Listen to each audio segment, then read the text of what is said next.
국정농단의 핵심 인물들에 대한 첫 재판 어제 시작이 됐습니다. 공판 준비 기일이었습니다만 최순실 씨도 출석을 했습니다. 검찰에 나왔을 때는 죽을 죄를 졌습니다라고 얘기했던 최순실 씨. 하지만 법정에서는 혐의를 전혀 인정할 수 없다. 그러니까 잘못한 거 없다라면서 태도를 180도 바꾸고 있습니다. 아니 아무것도 잘못한 게 없는데 왜 죽을 죄를 졌다고 합니까? 그리고 대한민국은 왜 이렇게 들썩이고 있는 겁니까? 국민들은 왜 실망감을 감추지 못하는 겁니까? 추은호 YTN 해설위원 그리고 손정혜 변호사 두 분과 함께 관련 내용 살펴보겠습니다. 안녕하십니까? 네, 안녕하십니까? 예. 자 일단 공판 준비 기일 이게 와서 언제 재판하고 뭐 이런 거 따지는 날인데 그날부터 나왔어요. 일단은 범죄 혐의를 인정하는지 그리고 앞으로 증거 조사를 어떻게 할 것인지 이런 것들을 대체적으로 확인하는 절차인데 반드시 참석할 필요는 없지만 아마도 최순실 씨는 굉장히 방대한 그 범위의 어떤 재판이 이루어지면서 내가 직접 그 절차에 참여해서 내가 명확하게 나의 입장을 밝히겠다. 내가 무고하고 억울한 심정을 재판부에 직접적으로 밝히겠다라는 의지를 갖고 있는 것으로 보이고요. 그런 차원에서 모든 사실을 대부분 부인하면서 무죄 주장을 하고 있는 것으로 보입니다. 그리고 변호인이랑 접견할 때도 내가 직접 재판 절차를 참여해서 재판부의 어떤 의견이나 이런 것을 듣는 것과 변호인이 간접적으로 전달해 주는 것은 조금 그 구체성이 좀 다를 수 있기 때문에 앞으로 내 형사 재판 내가 직접적으로 관리하고 적극적으로 참여하겠다는 의지가 담겨 있는 것으로 보입니다. 그러니까 일단 재판부에는 그게 좀 도움이 됩니까? 피고인 입장에서 그래도 공판 기일부터 성실하게 재판에 참여하는 모습을 보이는 게 도움이 될까요? 뭐 큰 차이는 없다라고 생각이 되지만 다만 재판부가 어떤 식으로 재판 지휘권을 행사하고 있고 변호인이 이런 변론을 얘기했을 때 어떻게 재판부가 바라보는지를 그 인식할 수 있기 때문에 이 피고인이 얼마나 이거에 대해서 인식하고 앞으로 어떤 진술을 할 때도 도움이 될 가능성은 있습니다. 예. 늘 저렇게 마스크를 쓴 모습이었는데요. 이제 마스크를 벗고 법정에 등장을 했죠. 최순실 씨. 하지만 내내 고개를 숙인 채 속죄하는 듯한 모습을 보였습니다. 정작 혐의는 부인했습니다. 자, 최순실 씨 측 이경재 변호사의 말을 들어보도록 하겠습니다. 피고인에 대한 공소 사실이 11개로 구성되어 있습니다. 11개인데 그 가운데 8개는 대통령과 안종범 수석, 피고인 3자 공모 형태로 되어 있습니다. 그래서 3자 공모가 없었다는 거기 때문에 8가지 범죄에 대해서는 전부 공모 자체가 존재하지 않기 때문에 범죄 사실이 인정되지 않습니다. 이게 무슨 얘기예요? 그러니까 공모를 하지 않았으니까 나는 죄가 없다? 뭐 그런 얘기예요? 그러니까 최순실의 그 공소 사실을 보면 박근혜 대통령과 공모하여, 안종범과 공모하여 이렇게 되어 있어요. 왜냐하면 공무원이라는 신분이 있어야지만 처벌되는 게 대표적으로는 직권남용입니다. 그렇죠. 근데 만약에 공무원과 공모하지 않았다고 한다면 이 범죄 자체가 성립하지 않습니다. 그래서 이것을 강조하는 이유고 특히 박근혜 대통령을 검찰에서 수사하지 못하지 않았습니까?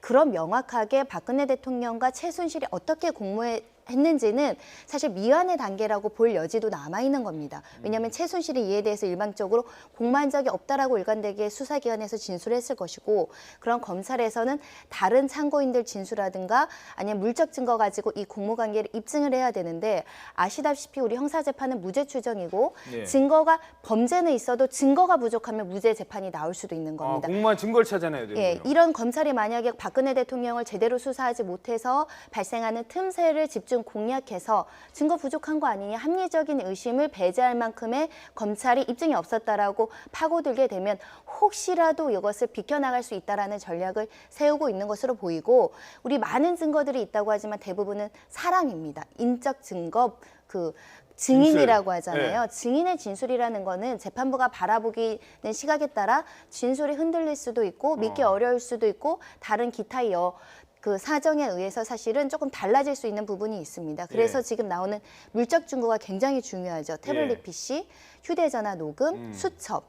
그래서 이 태블릿 PC에 어제 집착하면서 내 범죄의 증거로 거론되지도 않았지만 이것을 검증하겠다라고 나오는 겁니다. 예, 그렇습니다. 바로 최순실 씨 측에서는 지금 이 논란이 되고 있는 태블릿 PC에 대한 이 감정을 의뢰했습니다. 이게 내가 쓰는 거 아닌 것 같다. 나는 태블릿 PC 쓸 줄도 모른다. 심지어 청문회에서는 그게 고영태가 들고 다니는 것 아니냐. 이런 지금 조작 의혹까지 나오고 있죠. 이 관련된 얘기도 들어보도록 하시죠.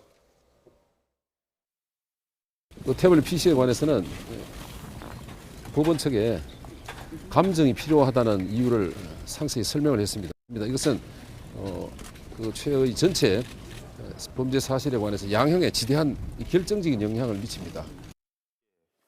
자, 조금 전에 지적하셨습니다만 왜 태블릿 PC에 저렇게 집착을 하는 겁니까? 그러니까 지금 최순실 씨가 국민적인 여론이 가장 비난을 많이 받고 박근혜 대통령이 탄핵위에 결정적으로 기여한 건 이 태블릿 PC입니다. 근데 이 태블릿 PC는 현재 형사재판에서는 어떤 증거로 거론되어 있냐면 정호성 비서관의 공무상 비밀 누설입니다. 그럼에도 불구하고 이 태블릿 PC 속에 여러 가지 어떤 국정을 같이 논의하거나 문서가 나가고 의견을 받는 이 과정들이 만약에 증거 능력이 없다라고 판단이 된다면 상당 부분의 어떤 박근혜 대통령이 범죄 혐의에서 벗어날 수도 있고 탄핵에서 박근혜 대통령 유리한 위치에 처해질 수도 있고 최순실 씨한테는 양형에 그 도움을 미칠 가능성이 있습니다. 그렇기 때문에 이경재 변호사님이 이것을 감정을 해야 된다라고 얘기를 하는 건데 사실은 본래 태블릿 PC는 검찰에서 디지털 포렌식으로 복구해서 그 문서에 대해서 보관하고 현물로 보관하고 있다고 합니다. 굳이 이거를 감정할 만한 가치는 없는데 아마도 최순실 씨는 고영태 증인이 얘기했죠. 사용법을 모른다. 그래서 최순실 씨는 내가 사용했다라는 명확한 증거는 검찰에서 입증하지 못하고 있다. 난 이걸 사용할 수 없다. 다른 사람이 사용했을 가능성을 배제하기 어렵다는 전략으로 지금 이거를 감정하자고 하는 것 같습니다. 그리고 대통령과 박근혜 대통령과 최순실 사이에 어떤 연결고리가 됐던 가장 핵심적인 증거 가운데 이게 딱 하나잖아요. 태블릿 PC 안에 청와대에서 보낸 연설문이 들어있었고 거기에 인사 많이 들어있었고 근데 그게 내 게 아니다라고 그러니까 내 거를 한번 입증해 보쇼라고 검찰이 얘기했는데 검찰이 입증을 못하면 그럼 최순실 씨는 거기서 빠져나올 가능성이 큰 겁니까? 제가 추측하건데 이것을 현물로 이제 감정을 할 때 혹시 다른 사람이 사용했을 거라고 추정되는 다른 문건들도 발견될 가능성이 있지 않겠습니까? 그러니까 예를 들면 자료가 있었을 때 최순실이 사용했을 것 같은 분량의 유정도 있고 다른 사람이 사용했을 수 있는 데이터가 이 정도 있었을 때 최순실 씨 이렇게 얘기할 겁니다. 이 B라는 부분을 봐라. 내가 사용하지 않고 다른 사람이 사용한 거 아니냐. 그러면 내가 이것을 전부 사용했다고 한다거나 이렇게 주고받은 문건들이 다 내가 사용했다고 추정하는 것은 무죄 추정의 원칙상 안 된다. 이런 취지로 나중에 얘기를 하려고 하는 것이고 현재는 본인들이 그 태블릿 PC를 그 모든 자료를 검색해보거나 해보지는 못했기 때문에 그 가능성을 열어두고 지금 대비하고 있지 않을까 합니다. 그렇죠. 뭐 PC 안에는 뭐 이런 자료도 연설문 대통령 관련된 자료도 있습니다만 다른 자료도 있을 거고 혹시 최순실 씨가 쓰지 않았을 것처럼 보이는 자료도 있다면 이게 내 게 아니다라는 거를 증명할 수 있다. 이런 거기에다 이제 고영태 증인의 어떤 사용법을 모른다. 그리고 K스포츠 직원들이 평소에 고영태가 사용했던 부분들이다. 이렇게 해서 혐의점을 조금이라도 희석시켜서 벗어나려고 하는 전략일 수 있습니다. 예. 자, 박근혜 대통령도 아마 어제 지금 관련 내용들을 다 이제 TV를 통해서 지켜볼 겁니다. 대통령도 아마 이런 쪽에서 변호인을 통해서 상의를 하고 최순실과의 공모관계가 아니다. 이런 걸 지금 계속 주장하려 하겠죠? 어떻습니까? 그렇습니다. 박 대통령 측이 헌법재판소에 그 답변서를 내지 않았습니까? 거기에도 공모관계 최순실의 사적인 개인적인 이익을 취한 것은 자신은 몰랐다. 그래서 최순실과의 그 고리를 끊으려고 한 거죠. 공모관계가 아니다. 어제 최순실도 대통령과 공모관계가 성립 안 된다라고 주장을 했기 때문에 결국 두 사이에 공모관계가 없었다. 이 고리를 끊는다는 것이 둘 사이에는 굉장히 중요한 부분이죠. 헌법재판소 그리고 법원 이렇게 각각 배는 달리 탔지만은 그래도 이 공모관계를 부정하는 것이 최순실 씨나 아니면은 박 대통령으로서는 앞으로 이 심리 과정의 가장 핵심인 요인이 아닌가 이런 생각이 듭니다. 예, 그렇군요. 자, 최순실은 모르쇠로 부인하고 있습니다. 이런 가운데 정호성 전 비서관은 어제 출석을 안 했습니다만 지금까지 알려진 거에 의하면 대체로 혐의를 인정합니다. 자, 정호성은 왜 혐의를 인정할 수밖에 없는 걸까요? 합리적인 전략이죠. 만약 그 정우성 비서관의 그 죄명은 공무상 비밀 누설입니다.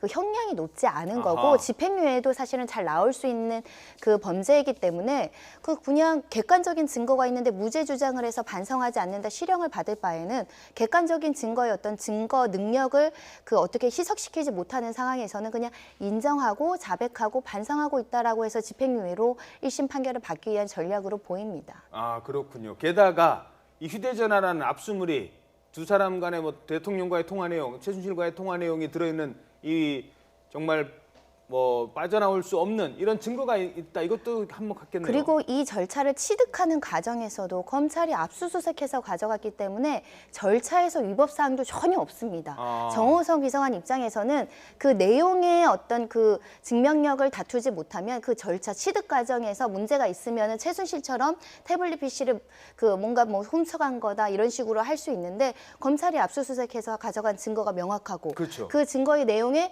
위조했다라는 근거로 제시할 수 있는 사항들이 전혀 없고 그러면 그 내용들이 그대로 사실이 인정되는 상황에서 공무상 비밀 누설을 하지 않았다라고 얘기하는 것은 굉장히 어려운 상황입니다. 알겠습니다. 자, 결국 증거를 얼마나 더 찾아내느냐가 핵심일 것 같습니다. 특검도 그래서 청와대의 압수수색을 적극적으로 검토하고 있는 것 같습니다.